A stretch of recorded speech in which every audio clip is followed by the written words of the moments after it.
جن چیزوں سے ہم گزر رہے ہیں نا موجودہ پاکستان کے معاشی مسائل ہیں، پاکستان کے معاشرتی مسائل ہیں، یا یہی پاکستان اگر اسی مقاصد کے لیے بنایا گیا تھا تو یہ سارے کام تو انگریز اس سے زیادہ بہتر کر رہا تھا۔ جو ڈیولپمنٹ آج تک ہم پاکستان میں دیکھ رہے ہیں وہ انفراسٹرکچر کی ڈیولپمنٹ ہے، روڈز کی ہے، ریلوے کی ہے، محکمہ جاتی ڈیولپمنٹ ہے، وہ تو انگریز اس سے بہت بہتر کر گیا ہے۔ اگر پاکستان کو ہم نے یہی جو لبرلزم کی طرف یا اس طرف لے کر جانا تھا تو انگریز وہ کام بھی بہت بہتر طریقے سے کر رہا تھا، بلکہ انگریز کے ہوتے ہوئے تو پھر کچھ نہ کچھ آزادی تھی، اظہار کی بھی آزادی تھی، رہنے کی بھی آزادی تھی، اور اپنی اپنی جسے کہتے ہیں دائرہ کار کے مطابق مذہبی معاملات کو ادا کرنے کی بھی آزادی تھی۔ لیکن یہ تو ہم عجیب و غریب موڑ پر آ گئے ہیں، وہ نہ خدا ملا، نہ وسالے سند، نہ ادھر کے رہے نہ ادھر کے رہے، آدھا تیتر آدھا بٹیر ہو گیا، نہ اسلامی جمہوریہ پاکستان بن سکا ہے نہ لبرل پاکستان بن سکا ہے، اور ہم ایسی عجیب قوم ہے جو درمیان میں پھنس گئے ہیں۔ میرا ذاتی تجزیہ ہے، آپ کو اختلاف کا حق حاصل ہے، ہم میں سے ہر شخص جو ہے وہ تقریباً دو ہی زندگی جی ہے۔ وہ بات بالکل ٹھیک ہے، کسی ساتھی نے کہا کہ حدیث کا کچھ حصہ یا قرآن کا کچھ حصہ یا اسلام کا کچھ حصہ افتؤمنون ببعض الکتاب وتکفرون ببعض، کہ کچھ ہم اپنا لیتے ہیں اور کچھ جو ہے وہ چھوڑ دیتے ہیں۔ بڑے سے بڑا عملی مسلمان ہے، لیکن کئی جگہوں پر آپ دیکھیں کہ آپس میں جو ہے وہ مسئلے مسائل ہیں، خاندانوں میں بھائیوں میں مسئلے مسائل ہیں یا کاروباری معاملات ہیں، ہمارا دل ہمارا وقت ظرف ہی کھلا نہیں ہے، وہاں سارا دین ہم بھول جاتے ہیں کہ دین بھائیوں کے ساتھ اس میں سلوک کے بارے میں کیا کہتا ہے، دین ہماری بہنوں کو بیٹیوں کو ان کے حقوق دینے کے بارے میں کیا کہتا ہے، دین پڑوسیوں کے بارے میں کیا کہتا ہے، دین معاملات میں کیا کہتا ہے۔ اور یاد رکھیے دین عبادات کا نام نہیں ہے، دین جتنا عبادات ہے اتنا ہی معاملات ہے، بلکہ اللہ تعالیٰ نے کہا عبادات میں ہو سکتا ہے اللہ تعالیٰ جو ہے آپ کو معاف فرما دے کہ غلطی ہو گئی ہے، لغزش ہو گئی ہے، لیکن معاملات جو ہیں جس بندے سے آپ کر کے ہیں پھر اسی نے آپ کا معاملہ کرنا ہے۔ تو دین اور نبی کریم صلی اللہ علیہ وسلم نے جہاں عبادات کی طرف توجہ دلائی وہاں معاملات کو خود کر کے بتایا، اور سوسائٹی کی جو بنیاد رکھی جاتی ہے، معاشرے کی بنیاد رکھی جاتی ہے، جو آگے چل کر کسی بھی ملک کو مضبوط اور مستحکم کرتا ہے، اس کا 90% تعلق جو ہے وہ ہمارے معاملات سے ہے۔ نماز آپ کا انفرادی معاملہ ہے، آپ پڑھتے ہیں نہیں پڑھتے، کسی سے ساتھ والے کو اس سے کوئی مقصد نہیں ہے، روزہ ہے، حج ہے، زکوٰۃ ہے، عبادات جو بھی ہیں، لیکن آپ اپنے گھر میں کس طرح رہ رہے ہیں اس سے آپ کا پورا محلہ افیکٹڈ ہوتا ہے۔ مثال طور پر آپ اپنے گھر میں رہتے ہیں اور آپ رات کو جو ہے وہ میوزک چلا دیتے ہیں اپنی بیٹھک میں بیٹھ کے اپنے گھر میں، تو آپ خود سوچیں کہ آپ کی ساری گلی اس آپ کے ایک عمل سے ڈسٹرب ہوگی کہ نہیں ہوگی۔ آپ اپنے گھر کے باہر تھڑے میں جسے ہمارے کلچر تھا بیٹھ جاتے ہیں اور وہ باشانہ نظریں آپ کی ہیں، تو وہ پورا محلہ جس کی بہن بیٹیاں وہاں سے گزر رہی ہیں، ان کے بھائی ان کے باپ کتنی تکلیف میں ہو جاتے ہیں۔ آپ کے دوستوں کا اکٹھا آپ کے گھر کے دروازے پہ ہو جاتا ہے، آپ خود سوچیں کہ آپ کے محلے دار کتنی تکلیف میں آ جائیں گے۔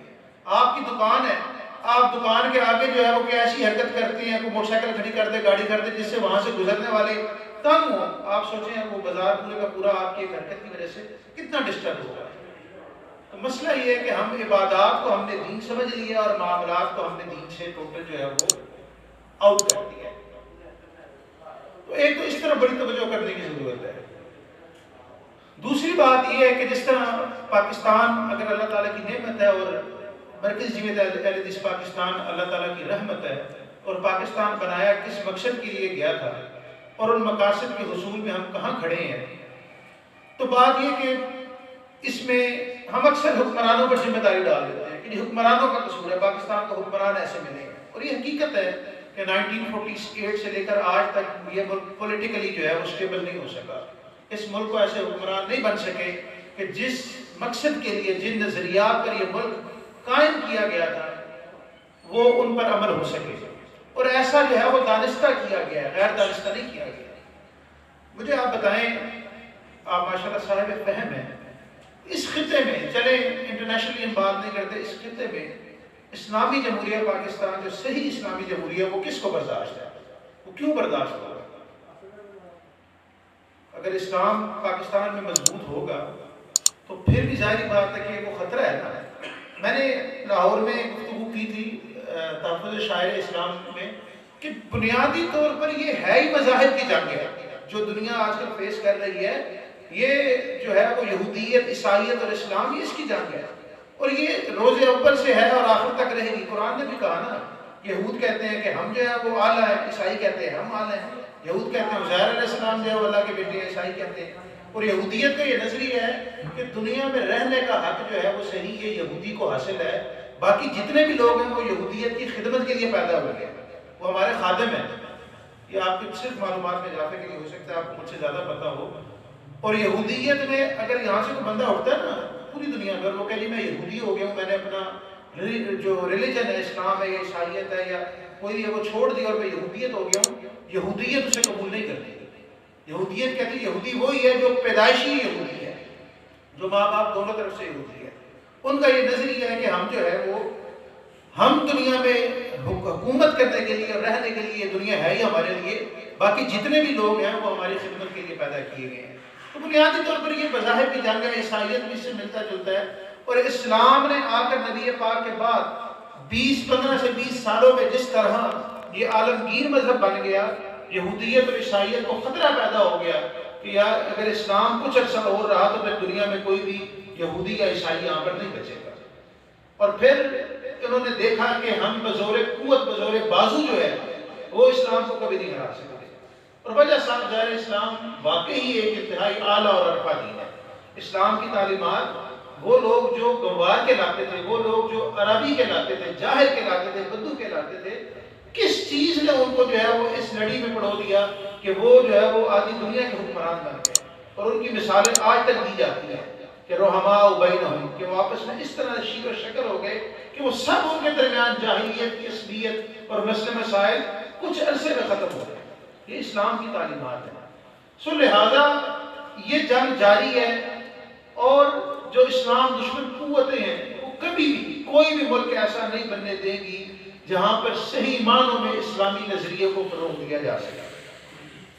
اور پاکستان اگرچہ اس میں لاکھ برائیاں ہیں، یہاں پر بہت کچھ ہو رہا ہے، لیکن 2016 یا 17 کی ایک امریکن ادارہ پیو ریسرچ سینٹر، بڑا معروف ادارہ ہے، اس کی انٹرنیشنلی آپ اگر اس کی جائیں گے اپنا انٹرنیٹ پہ تو اس کی رپورٹ موجود ہوگی۔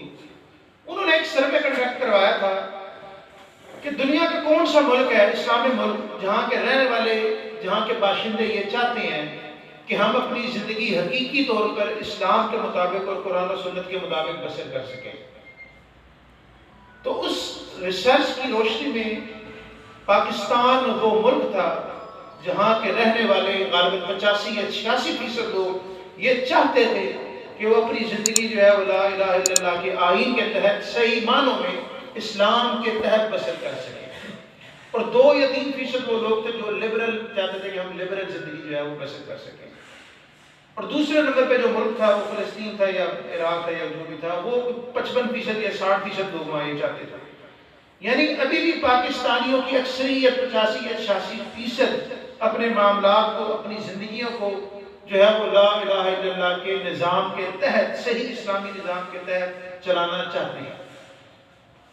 تو ان کے لیے تو یہ ملک کا 86% بندے جو ہیں یہ ایٹم بم بیٹھے ہوئے ہیں، یہ تو ہر بندہ مولوی بیٹھا ہوا ہے، اور پھر وہ دیکھتے ہیں کہ 1948 سے ہم اس ملک میں انویسٹمنٹ کر رہے ہیں، ہم نے جو ہے وہ ہر چیز پر پولیٹیکلی ہم نے انویسٹمنٹ کی ہے، بیوروکریسی پر ہم نے انویسٹمنٹ کی ہے، اسٹیبلشمنٹ پر ہم نے انویسٹمنٹ کی ہے، میڈیا پر ہم نے انویسٹمنٹ کی ہے، اسکولوں کالجوں پر جو ہے وہ ہم نے انویسٹمنٹ کی ہے، کوئی چیز ہم نے چھوڑی نہیں ہے، لیکن اس کے باوجود یہاں سے مولویزم جو ہے اس ملک سے جا ہی نہیں رہا، مولوی یہاں پر موجود ہی ہے۔ تو اول تو یہ بات سمجھنے کی ہے، یہ عقلی بات نہیں ہے، جذباتی دلی بات ہے کہ کچھ نظام جو ہے وہ خدا کا بھی ہوتا ہے، خدا نے بھی آخر اپنے نظام کو چلانا ہی چلانا ہے نا۔ اب آپ زیادہ لمبا نہ بھی جائیں، پچھلے 10-15 سالوں کے حالات آپ دیکھ رہے ہیں جو بدل رہے ہیں، دیکھ رہے ہیں نا کس طریقے سے میڈیا کی الغار ہے، جو کبھی وہ برقع جو ہے، شکل کا برقع ہوتا تھا یا باقاعدہ برقع، وہ ہماری مائیں بہنیں ہر گھر میں ہوتا تھا، اس سے ہم جو ہے وہ چادر پر آ گئے، چادر گئی دوپٹے پر آ گئے، اور اب دوپٹے سے بھی محروم ہوتے جا رہے ہیں۔ ہمارے بچے پہلے، آپ کو یاد ہوگا، آپ کو بھی بچپن تھا کہ صبح فجر کے بعد ہر مسجد میں بچے جاتے تھے پڑھنے، اور پھر اسکول سے آ کر پہلا کام ہوتا تھا بچوں کو مسجد بھیجا جاتا تھا۔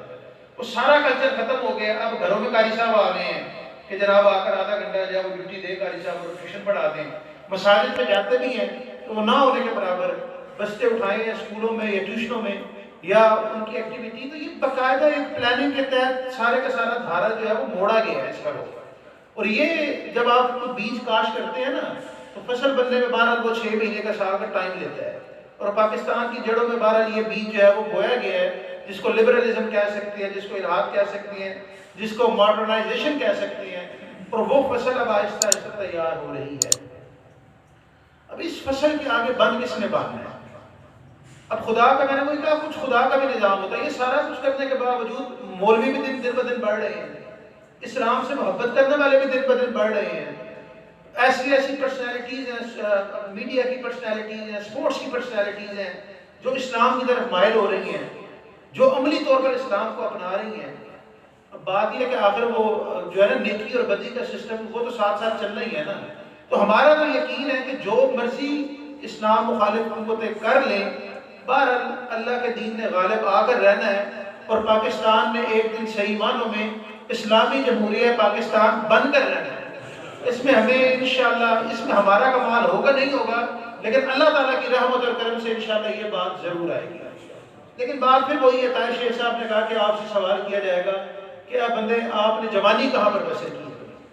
سوال تو پھر ہم سے ہوگا, ہم اپنا رول پلے کریں یا نہ کریں, کوشچن ہم سے ہونا ہی ہونا ہے روزے قیامت. تو سوال یہ کہ کیا ہم اس سوال کا جواب دینے کے لیے تیار ہیں؟ ہم یہ کہیں گے کہ یا اللہ یہ سب کچھ ہو رہا تھا تو میری بستی, میرا ملک جہاں میں رہتا تھا وہاں پر یہ یلغاریں بھی تھی, وہاں پر تیرے دین سے لوگوں کو دور بھی کیا جا رہا تھا, وہاں پر تیرے دین کو, تیرے رسول کی سنت کو اپنانے والوں کو جو ہے وہ تشدد پسند کہا جاتا تھا, انتہا پسند کہا جاتا تھا, اور اٹریکشنز بڑی موجود تھی, کشش بڑی موجود تھی, میڈیا مجھے کھینچتا تھا, مجھے محفلیں اپنی طرف کھینچتی تھی, مجھے جو ہے وہ جو لہو لعب ہے وہ اپنی طرف کھینچتا تھا. سو اب آپ یہ جواب دیں گے کہ کیا آپ اس سوال کا جواب کس طرح دینا چاہتے ہیں کہ یا اللہ میں ان سب کی طرف چلا گیا, یا اللہ میں اپنے حصے کی شمع جو ہے وہ اس ٹائم پر جلاتا رہا. میں نے شکوہ ظلمت شب سے کہیں بہتر تھا کہ اپنے حصے کی کوئی شمع جلاتے جاتے. تو میرے بھائیوں, یہ تھوڑی سی شمع جلانے کا ٹائم ہے. ملک پر, اس ملک پر اور اسلام پر, دونوں پر وقت بہرحال بڑا جو ہے وہ خطرناک ہے. اور جو کوششیں, جو کاوشیں, جو سازشیں ہو رہی ہیں, آپ دیکھیں ہم سعودی عرب کو اسلام کا قلعہ کہتے تھے, اور وہاں پر جو کچھ ہو رہا ہے وہ یقیناً آپ کے علم میں ہوگا. اور یقین کر لیجئے بے شک مرکزی جمہوریت عربیہ پاکستان, ہم سعودی عرب سے انتہا کی محبت کرنے والے ہیں, اور ہمارا یہ یقین ہے حرمین کی وجہ سے بھی, اور ویسے بھی ماشاءاللہ جو اس سے پچھلی جو وہاں پر حکمران تھے انہوں نے دین کے لیے بہت کچھ کیا, اور ہو سکتا ہے یہ بھی کر رہے ہیں, یہ بھی پیچھے نہ ہو. لیکن بہرحال ہم یہ سمجھتے ہیں کہ ان کے اچھے کو اچھا کہیں گے اور ان کے غلط کو غلط کہیں گے. ہم اس جماعت سے تعلق ہی نہیں رکھتے ہیں, نہ ہمارا دین ہمیں سکھاتا ہے کہ ہم جس کو اچھا کہیں اس کی برائی کو بھی اچھا کہیں, یہ نہیں ہے. لیکن وہاں پر جو کچھ ہو رہا ہے وہ بھی ہمارے لیے آئی اوپنر ہے, اور اللہ تعالیٰ اس مملکت کی بھی حفاظت فرمائے, اس کو بھی ان فطروں سے دور رکھے. لیکن ان سب سے زیادہ خطرناک ابھی بھی انٹرنیشنل لیول پہ پاکستان سمجھا جاتا ہے. پاکستان پر یہ کیوں بین لگ رہے ہیں؟ پاکستان اور ایران دو اسلامی ممالک ہیں جن کو FATF میں کتنے عرصے سے رکھا ہوا ہے, 3-4 سال سے رکھا ہوا ہے, معاشی پابندیوں میں جکڑا گیا ہے. حالانکہ FATF کے 28 میں سے 27 مفاد ہم مان چکے ہیں, ایک عد رہ گیا ہے. اب سختی آپ دیکھیں نا, آپ کا کسی سے کوئی مطالبہ ہے, آپ اسے 5 مطالبے کرتے ہیں, تو کہتا ہے بھائی 4 میں مان لیتا ہوں, ایک ہی رہنے دو. تو آپ کیا کہیں گے, 4 تو میری مان رہے ہیں نا. ہم کہتے ہیں 28 میں سے 27 بے جا مان چکے ہیں. اس میں بھی جو ہے وہ مدارس کے حوالے سے, پڑھنے کو کنٹرول کرنے کے حوالے سے, اوقاف کا بل ہے, اسٹیٹ بینک کی آزادی ہے, دوسرا تیسرا بہت کچھ ہے. لیکن پھر بھی, اور یہ ہمیں جکڑ کے رکھا جائے گا. آپ پڑھ رہے ہیں جو کچھ ہو رہا ہے, اسٹیٹ بینک آف پاکستان کو جو ہے وہ IMF کی غلامی میں کہتے ہیں دیا جا چکا ہے. آپ دیکھیں چھوٹی سی کیلکولیشن آپ کریں, یہ ہمارے قرآن میں مسلط کر دینا, لیکن ایک تھاٹ پرووکنگ آپ کو ایک سوچ دے کر جا رہا ہوں. IMF نے ہمیں کتنے ارب ڈالر دینا تھا, آپ کو پتہ ہے نا, 6 ارب ڈالر کی ساری بات تھی. ایسے ہی ہے نا 5 سالوں میں 6 ارب ڈالر کو آپ کنورٹ کریں تو 900 ارب روپیہ بنتا ہے. 900 ارب یا 1000 ارب روپیہ 5 سالوں میں دینا تھا. یہ ملک وہ ملک ہے جہاں پر اکیلا ملک ریاض 450 ارب دے رہا ہے حکومت کے, سپریم کورٹ کے کہنے پہ, اور IMF سے ہم نے 800-900 ارب یعنی اس سے ڈبل پیسے لانے ہیں. تو 10 ملک ریاض اس ملک میں آ جائیں تو اس ملک کا قرضہ اتر سکتا ہے اگر ان کو صحیح طریقے سے پکڑا جائے. 450 ارب ملک ریاض مان چکا ہے بیریا ٹاؤن والا میں دیتا ہوں. یہاں پر اتنے مگرمچھ ہیں کہ 100 ارب 200 ارب جو ہے وہ آپ کو ہزاروں بندے مل جائیں گے جو آپ جن سے آپ لے سکتے ہیں. اچھا اس ملک کی اب کہتے ہیں ڈالر کا بحران ہے، یہ ہے وہ ہے. کتنی پراپرٹی ہے جو صرف پاکستان ریلوے کے پاس ہے، آپ کو پتہ ہے نا. پاکستان ریلوے آپ کے شاید اکاڑا میں بھی ہوگا، کتنی قیمتی پراپرٹی ہے. آپ آپشن کر دیں گے کہ میں ملک کے 10 بڑے شہروں میں یہ پراپرٹی پاکستان ریلوے بیچ رہے ہیں، صرف ڈالرز میں بکے گی، روپیز میں نہیں بکے گی. باہر سے لوگ آئے ڈالر لائیں اور وہ خریدیں. آپ دیکھیں اس ملک کا قرضہ کہاں سے کہاں جاتا ہے. ڈالر آپ کا 180 سے جو ہے وہ 80 میں نہ آ گیا تو مجھے آپ کیا کرنے والے لوگ ہی نہیں ہیں، چاہتے ہی نہیں ہیں. حفیظ شیخ آپ کا آتا ہے، یہ وقت کا ملازم ہے. رضا باقر آپ کا یہ وقت کا ملازم ہے. عمران خان صاحب جو ہیں وہ بھی ان کی تربیت یافتہ ہیں. جھگڑا اس طرح گیا ہے کہ ہم ہل نہ سکیں، ہم ہل نہ سکیں. جھگڑا اس طرح. اور مقصد کیا ہے سر؟ دیکھیں ان کو لبرل پاکستان چاہیے تو کوئی مسئلہ نہیں ہے. آج یہ ساری سینکشنز آپ سے ہٹ جائیں گے، آج یہ آپ کا ڈالر ہر چیز آپ کی پابندیاں سب ختم ہو جائیں گی. ہاں اگر آپ کہیں گے اسلامی جمہوریہ پاکستان، وہ ان کو چبھتا ہے، وہ انہیں نہیں چاہیے. اگر آپ اسلام کی رٹ لگائیں گے تو پھر یہ سب کچھ آپ کو برداشت کرنا پڑے گا. لیکن اس طرح میں نے کہا مایوسی کی بات اس لیے نہیں ہے کہ خدا کا ایک متبادل نظام بہرحال چل رہا ہے. خدا جب دروازے کھولتا ہے تو پھر انسان کو سمجھ نہیں آتی. یہ سب انسان ہی ہے نا، جتنے بھی اپنے آپ کو اعلیٰ دماغ سمجھ لیں، چاہے پولیٹیشنز ہو چاہے بیوروکریٹس ہوں، ہے تو انسان ہے نا.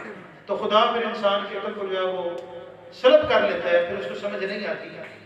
بہرحال آپ سے میں ٹائم کافی ہو گیا، صرف ایک ہی گزارش کروں گا، وہی کہ شکوہ ظلمت شب سے کہیں بہتر تھا اپنے حصے کی کوئی شمع جلاتے جاتے. میرے دوستوں نوجوانوں اٹھو، جو آپ سے ہو سکتا ہے. خدا را آؤٹ آف باکس جسے کہتے ہیں کہ اب اپنی اس دائرے کار سے نکلیں. آپ اس بات کا انتظار مت کریں نوجوان مسجد آئے گا تو میں اسے کچھ کہوں گا. آپ یہ سوچو کہ یار کسی نے اس کو یہ بھی جا کر بتانا ہے کہ بھائی مسجد آنا بھی تیرے فرائض میں شامل ہے، 5 وقت نماز پڑھنا بھی. یہ کوئی ہو سکتا ہے اس کو پتہ ہی نہ ہو. مولوی صاحب مسجد میں انتظار کر رہے ہیں، ہم مذہبی لوگ اپنے اپنے دائرہ کار میں بیٹھے ہیں، یار کوئی ہم تک اپروچ کرے گا تو ہم بتائیں گے. آپ اس کو چھوڑیں، آپ خود نکلیں. اب آپ کے اپروچ کرنے کا ٹائم ہے. یہ نوجوان نسل جو ہے یہ آپ کا انتظار کر رہی ہے. میرے دوستو یہی گزارش آپ سے کروں گا، اب آپ نکلیں، اب اٹھیں. اب وہ سوال کا جواب کہ زندگی اپنی جوانی کہاں پر بسر کی، اب اس کے لیے کچھ نہ کچھ آپ جو ہے وہ حرکت کر جائیں. اور اہل حدیث یوتھ فورس پاکستان اس کے لیے بہترین پلیٹ فارم ہے. اور میں انشاءاللہ میری یہ کوشش ہوگی، جو میرا ٹینیور ہے، کہ ہم اہل حدیث یوتھ فورس پاکستان کو اہل حدیث تنظیم نہ بنائیں، ہم اس کو مسلمان نوجوان کی تنظیم بنائیں. ہم ہر مسلمان، یہ ٹائم نہیں ہے کہ بھئی اہل حدیث ہے تو غیر اہل حدیث ہے تو تیرے لیے کوئی جگہ نہیں ہے. رفع یدین کرتا ہے تو تم ہمارے ساتھ ہو سکتا ہے، نہیں کرتا.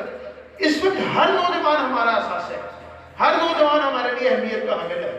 اللہ تعالیٰ وقت کے ساتھ ساتھ اصلاح کر دیتا ہے، لیکن آپ بھی اکاڑا کے ذمہ داران ساتھیوں سے گزارش ہے کہ اب آپ نوجوانوں تک جائیں، اس کو اپنے ساتھ کسی نہ کسی صورت اٹیچ کریں، خلوص دل سے کوشش آپ کریں. اللہ تعالیٰ انشاءاللہ آپ کی جوڑ میں برکت ڈالے گا. اور اہل حدیث یوتھ فورس پاکستان انشاءاللہ وہ تنظیم ہے جو ان سب چیزوں کے آگے، کیونکہ وہی بات جس طرح انہوں نے رپورٹ کی کہ خدا اسی کو کامیاب کرے گا جو شرک نہ کرے. کون سی آیت پڑھی تھی آپ نے؟ وَلَا يُشْرِكُونَ بِي شَيْئًا. اور اس وقت اگر اس ٹائٹل کی دعوے دار کوئی تنظیم ہے تو یقیناً مرکزی جمعیت اہل حدیث پاکستان اور اہل حدیث یوتھ فورس پاکستان ہے.